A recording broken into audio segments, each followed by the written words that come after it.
Yo, let's get right to this. Man, this is starting to get fucking ridiculous. Listening to clips of the interview early on today, I'm behind on I use the Odyssey app. So I'm kind of behind on you know, the supposed interview of Ryan Poles. And the shit he's saying is just ridiculous. I mean, first of all, who the hell is in charge up there? I mean, who's in charge?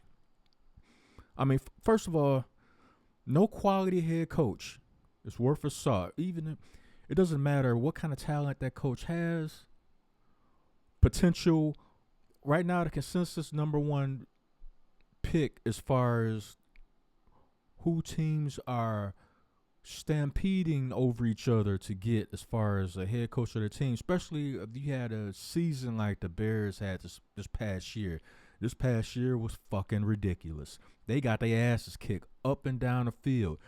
Started the season, first 6 games, 4-2. Didn't win another damn game to the last game of the season when the Packers were on the verge of resting their starters anyway. Because unlike the Bears, the Packers actually have playoff games to play.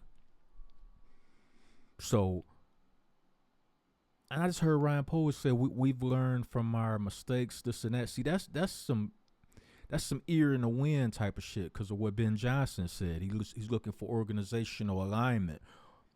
But what's coming out of the Ben Johnson camp is he don't really want to work with Ryan Poles because he knows Ryan Poles is on the hot seat. Everybody knows he's on a hot seat. You know what I'm saying? Hit the like button and subscribe to this shit because this shit's starting to piss me off. Welcome to Out of Town Sports. You know what I'm saying? My bad. I mean, Shy Out of Town Sports.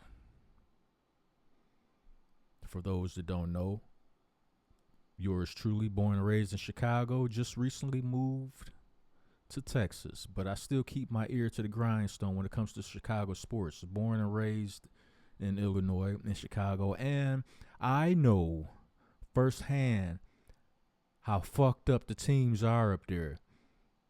All of them have the worst owners in professional sports, and don't even get me started on the White Sox. We're gonna touch on that another time because I got a lot of heat for that shit too. But this is ridiculous right here. This motherfucker don't know what he's doing.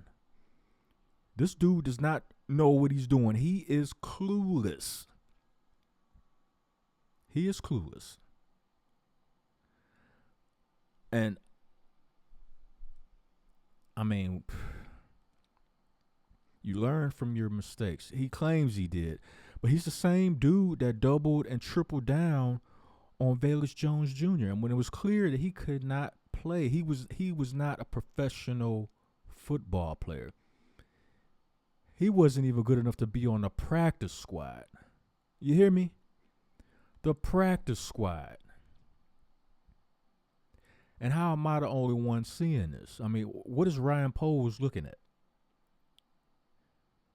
What is Ryan Poles looking at? Can somebody help me with that? What am I missing?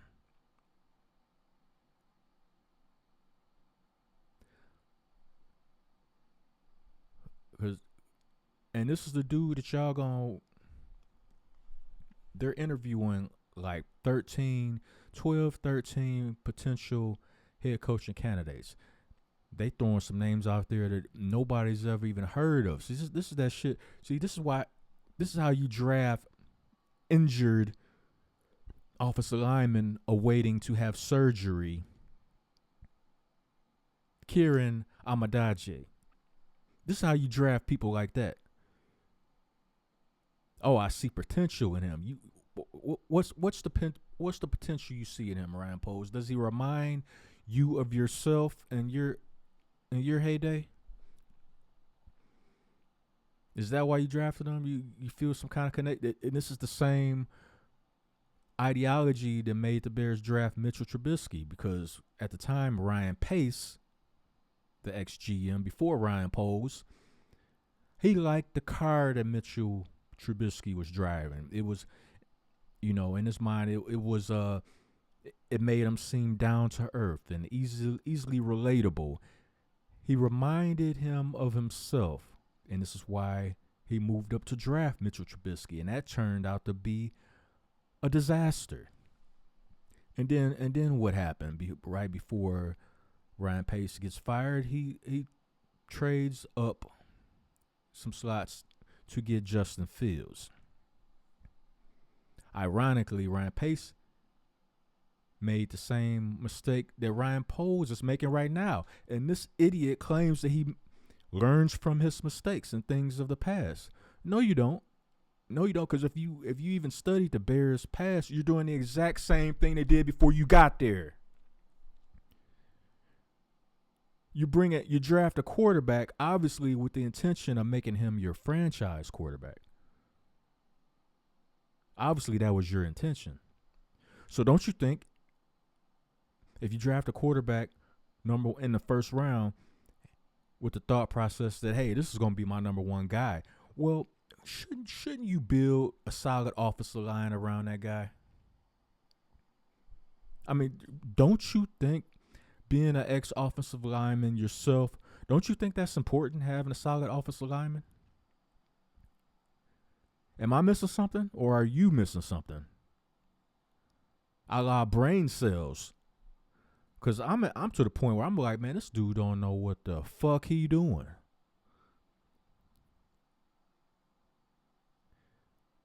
And another thing that's really starting to irritate me is it's a lot of stupid ass Bears fans out there, like that dumbass nigga Ghost of Judah tribe. Yeah, boy, I ain't forgot about you. You need to stop talking football because you don't know shit. You don't know the first thing about what you talking about.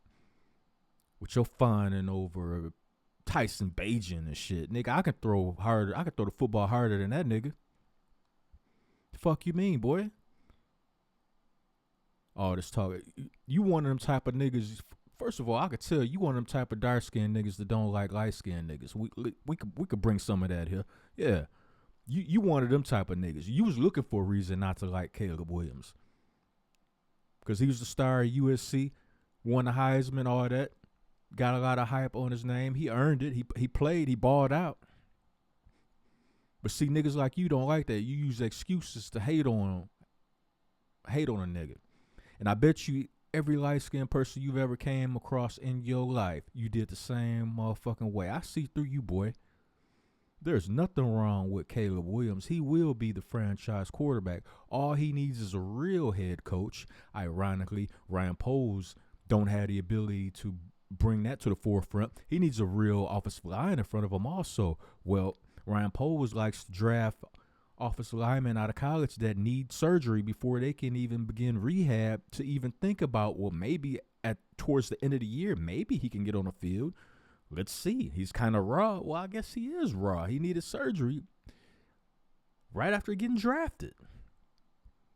Shouldn't you have known that?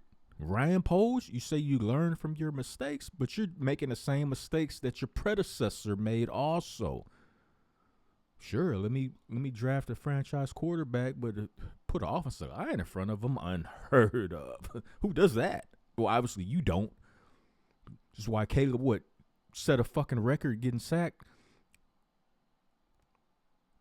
What was it, 69 times? Did he hit 70? I mean, he very well could have been way over 70 if Green Bay actually was playing for something.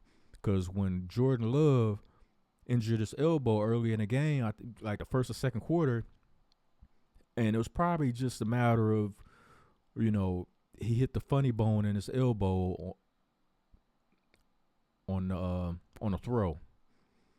So you hit your funny bone, you get that little tingling in your arm, and then your hand gets numb.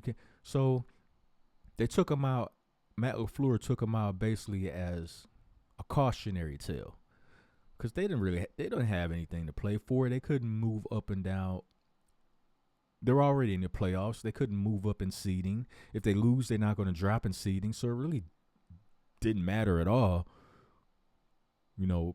Really, he probably shouldn't have played at all, to tell you the truth. I mean, for what? And then they lost one of their top receivers that going to the playoffs. That's when they really started packing it in. Like, you know what, we don't care, but put the practice squad players in, and we still barely beat them. We had our starters in, but that's neither here nor there. Ryan Poles does not know. I don't see what the problem is. Well, first of all this hiring people because y'all share agents and shit, that shit don't work. Y'all not winning doing that. Okay, he's represented by Trace Armstrong, who's representing my friend. So we're all gonna. I mean, it would be fine and dandy if y'all was winning, but y'all are a bunch of losers. The only thing that I can give Ryan Poles credit for is managing, because when he took over from Ryan Pace, the salary cap situation was horrendous. It was terrible. Terrible. So he fixed that. So now the team has a lot of salary cap money to spend. They're well under the cap. They're in good position when it comes to that. They got draft picks now. They got high draft picks too because they suck. I wonder why. How did that happen? But anyway, they got draft capital and they got salary cap space. And they already have a franchise quarterback. So obviously, under normal circumstances, that would attract the number one coaching candidate on the market. But the problem is the number one coaching candidate on the market has already said he's looking for organizational alignment. And when you look at this organization, when it comes to common sense alignment, they do not have it.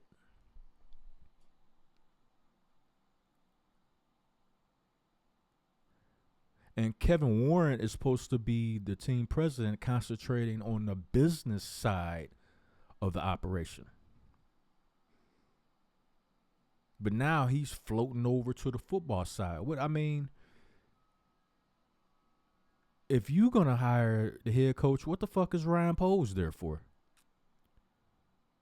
You might as well just shoo him out the door and bring in a new GM and just, for once in the history of this organization, put everything in alignment the way it's supposed to be. The team president hires the GM. The GM hires the head coach. That head coach hires the coaching staff.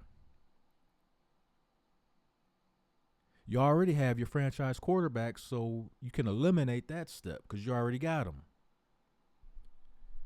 As long as you don't listen to idiots like that Ghost of Judah Tribe, nigga.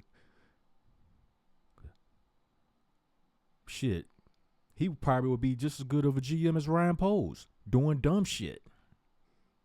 Because that's what this organization is known for, to do a whole bunch of dumbass shit.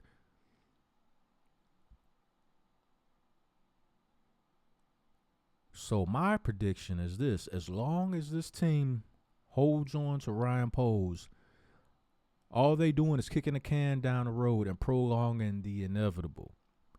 Because when a GM has more misses than hits, it's only a matter of time before he gonna get shooed out the door. And any coach worth of salt not gonna want to come in here because they see it too. Like, nah, why am I gonna attach my legacy to a lame duck GM who obviously don't know what the fuck he's doing?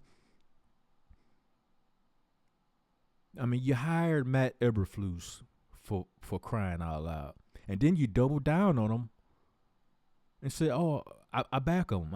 I mean, you went out and you drafted the number one quarterback that was available during the draft, Caleb Williams. But you got a defensive-minded head coach in Matt Eberflus, who obviously started losing control of the team this season, and you could see it. You could see it.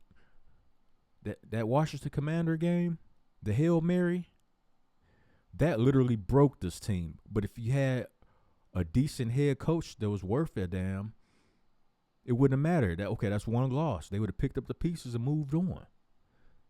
But this is the coach you decided to double down on. First of all, you shouldn't have hired him in the first place. Second of all, you must have been the only person to not realize it was a mistake. But you're going to double down on it anyway. Matt Eberflus is the coach.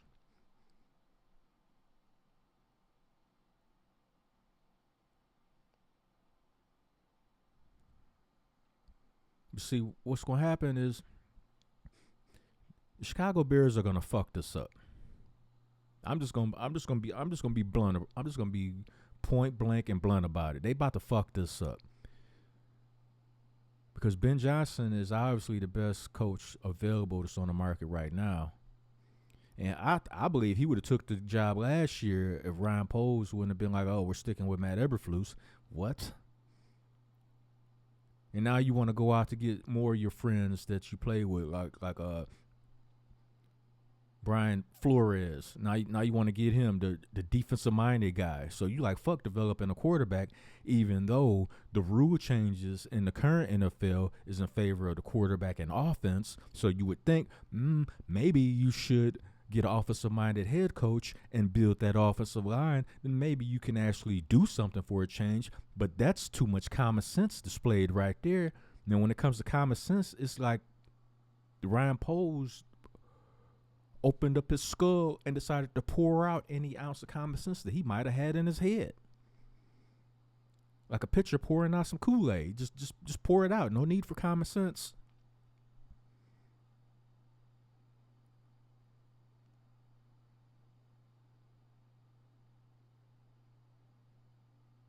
So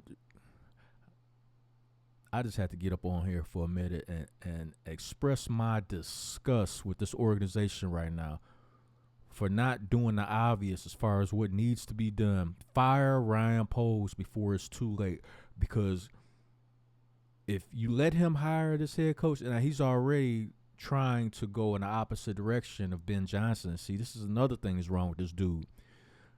You always, you think you're the smartest person in the room instead of doing the obvious, what needs to be done. But, I don't want to hire Ben Johnson because he might push me out the door. My job might be in jeopardy. Well, you know why your job is in jeopardy? Because you fucking suck at it. That's why. You're over your head. Maybe you should just be the team's salary cap guy. I mean, you're good with the salary cap. Keeping the team under the salary cap. Or, maybe you should just be demoted because general manager ain't you, dude. You're fucking clueless. You don't know what you're doing. So that, y'all got to excuse me on this one because this shit is starting to piss me off and shit. And it's Black Monday just started yesterday. And I'm like, okay, if the Bears got any kind of common sense, they'll fire this nigga Poles. But no, can't do that. Now we on Tuesday, and it's like this nigga doing press conferences and shit. Like he know what he doing. And you just listen to him talk, it's like, man, you don't have a clue, do you?